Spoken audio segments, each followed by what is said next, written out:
Welcome to Absolutely Focused Radio.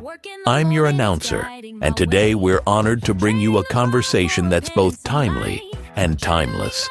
This is Season 4, Episode 7, Unlocking Recovery, The Power of Emotional Awareness, featuring Bhee Yhou and Heryiwego.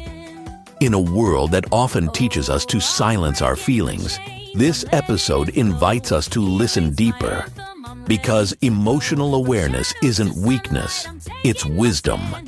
And when we learn to name what we feel, we unlock the strength to heal.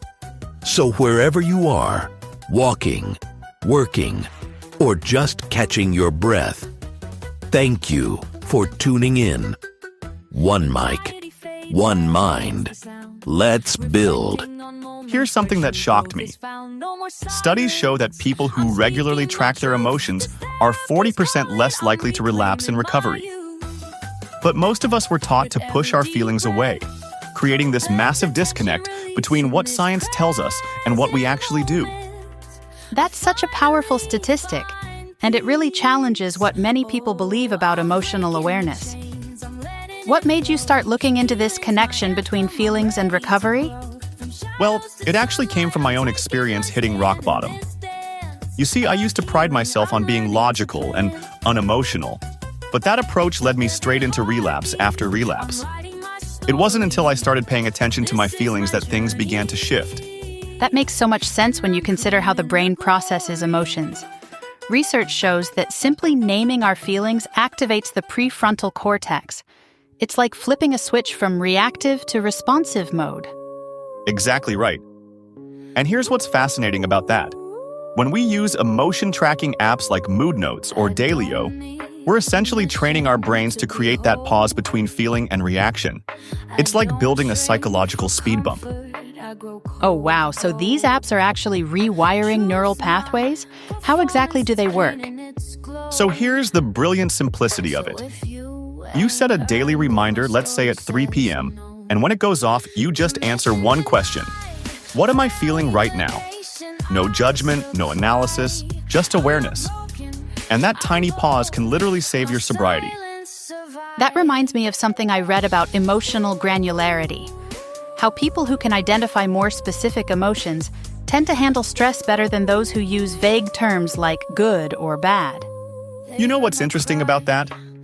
When I first started this practice, I basically had 3 emotions in my vocabulary: fine, angry, and really angry. But over time, I started recognizing the difference between feeling disappointed versus defeated, or anxious versus excited.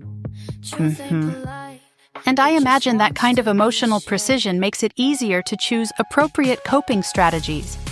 Exactly that. And here's a real-world example. Last month at a wedding reception, instead of just white-knuckling through the evening, I kept checking in with myself.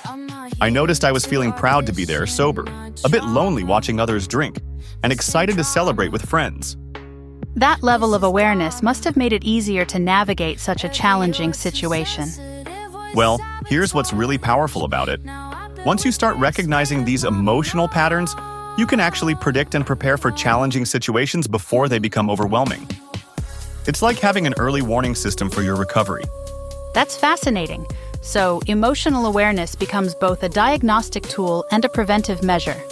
Precisely. And you know what's really interesting? The research shows that this kind of emotional awareness doesn't just help with addiction recovery. It improves everything from relationship satisfaction to workplace performance. So, in essence, we're talking about a fundamental life skill that most of us never learned. Right. And here's the thing that really gets me excited. Anyone can start this practice today. You don't need special training or expensive tools. Just set that reminder on your phone and commit to checking in with yourself. Though I imagine some people might find it uncomfortable at first, especially if they're not used to acknowledging their feelings. Oh, absolutely. And that discomfort is actually part of the process. It's like exercising a muscle you've never used before. At first, it feels awkward and maybe even a little painful, but with practice, it becomes natural. And speaking of practice, what would you say to someone who's just starting this journey? Well, I'd tell them what I wish someone had told me. Start small. Maybe just once a day, Set an alarm for a time when you're usually alone. When it goes off, take 3 deep breaths and ask yourself, what am I feeling right now? That's it. No need to fix anything or judge what comes up.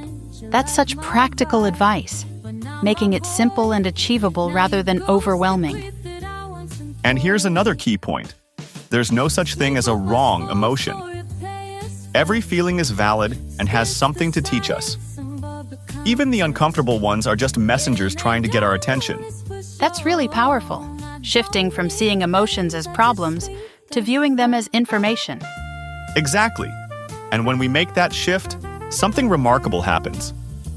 Those feelings we used to run from, they become our greatest teachers in recovery.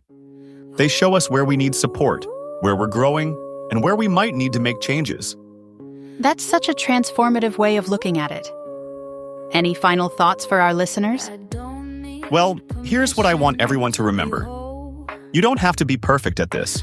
You just have to be willing to practice.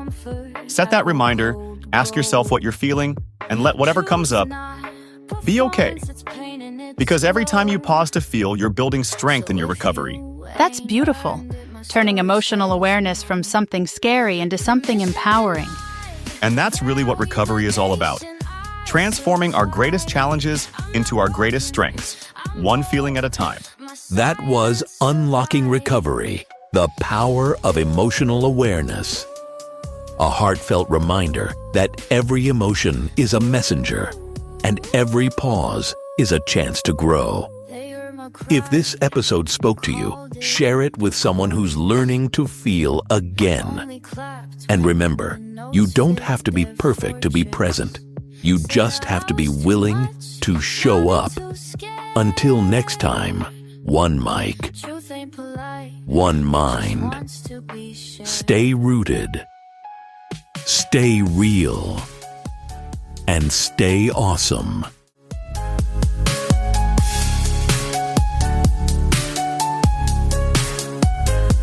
I'm not here to audition my trauma.